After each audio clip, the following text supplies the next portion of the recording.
Marilène Delbourg-Dalphys. Alors, on vous surnomme la duchesse de la Silicon Valley et vous avez été une des premières femmes européennes, qui plus est, à fonder des sociétés de technologie dans la Silicon Valley. Et aujourd'hui, donc plusieurs sociétés plus tard, vous êtes toujours dirigeante, mais vous êtes aussi membre de nombreux conseils d'administration. Et de ce que j'ai compris, c'est que tout au long de votre parcours, vous avez été vraiment sensible à l'importance du capital humain. Et vous avez écrit l'ouvrage Tout le monde veut aimer son travail. Alors, je dois préciser qu'il est d'abord sorti en anglais sous le titre Everybody wants to love their job. Et la version française est vraiment plus qu'une traduction. Vous avez vraiment fait un travail colossal à mes yeux d'adaptation pour prendre des exemples et des études qui soient liées à la France. Et donc, dans cet ouvrage, en fait, vous avez voulu partager, c'est ce que j'ai trouvé dans l'introduction, une sorte de panorama de l'art du travail. Alors, très vite, hein, dans votre ouvrage, vous soulevez la question de l'engagement des collaborateurs. Il y a une étude de Gallup qui a été extrêmement relayée, qui montre que ce sont près de 70% des collaborateurs qui ne se sentent pas engagés dans leur travail. Et ce qu'on voit, c'est que finalement, au fil des ans, ce taux-là reste élevé, ne baisse pas, alors qu'il y a évidemment beaucoup d'actions qui sont menées. Alors, comment est-ce que vous expliqueriez le fait que le taux de désengagement reste très élevé malgré les actions menées? Ouais. Oui, c'est vrai que rien n'a changé, Oui. ce qui signifie finalement que l'efficacité des actions menées par les entreprises peut être sérieusement mise en question. Mhm. En fait, l'absence d'efficacité pourrait avoir créé une sorte d'effet enfin nocebo, je devrais dire, Oui. et avoir empiré les choses, comme par exemple aurait renforcé la frustration des employés Mhm. et dans certains cas leur cynisme. Ouais. Donc, quand quelque chose ne marche pas, il faut réévaluer la cure ou la cause du problème, ou les deux, et en tout Mhm. cas éviter de penser que les citronnades vont soigner une pneumonie. Donc, les sondages traditionnels donnent des informations, Mhm. mais trop peu. Ouais. Et les employés en ont assez d'y répondre parce que rien ne change.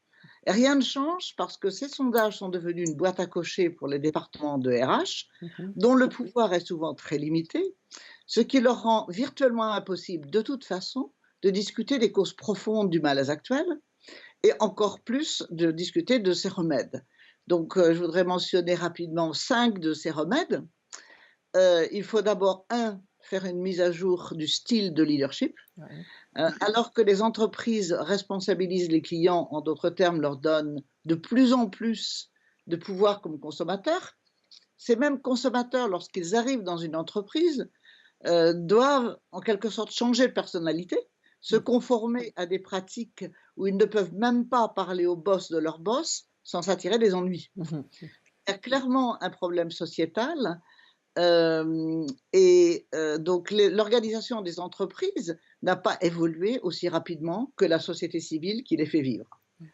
Le deuxième point, ce qu'il faut mettre en évidence, c'est que les DRH, s'ils commencent à fonctionner comme consultants des CEO et des dirigeants, il faut que les dirigeants soient impliqués directement dans la gestion de l'infrastructure humaine et y apportent au moins la même attention que celle qu'ils apportent à leurs services financiers, à leurs services commerciaux et à l'infrastructure technique. Mhm. Bref, les gens modernes doivent revoir intégralement le rôle du DRH, faire du DRH un Chief People Officer et un vrai consultant clé de l'entreprise. Mhm. Troisièmement, il faut une façon différente de recruter, Ouais. où le but n'est pas simplement de trouver quelqu'un qui va occuper un poste parce qu'il y a un trou, et il est important d'adopter une approche plus stratégique qui consiste à embaucher des personnes capables de faire le boulot sur le Mhm. court terme, mais qui peuvent aussi avoir un profil intéressant sur le plus long terme. Mhm. Ce qui suppose, quatrièmement, une nouvelle attention à la formation des employés, Ouais. ce qui suppose aussi une nouvelle manière de faire le design du travail et de s'accommoder aux caractéristiques de la vie moderne. Donc, je détaille tous ces points dans mon livre et Mhm. j'essaie de proposer des solutions réalistes. Mhm. Le désengagement des employés est un problème tout à fait soluble. Et l'est d'autant plus que la plupart des employés veulent aimer leur travail. Oui. Ouais. Donc, D'accord. peut-être vous me permettrez de vous donner quelques données, là, enfin de Oui, vous oui, mentionner. oui.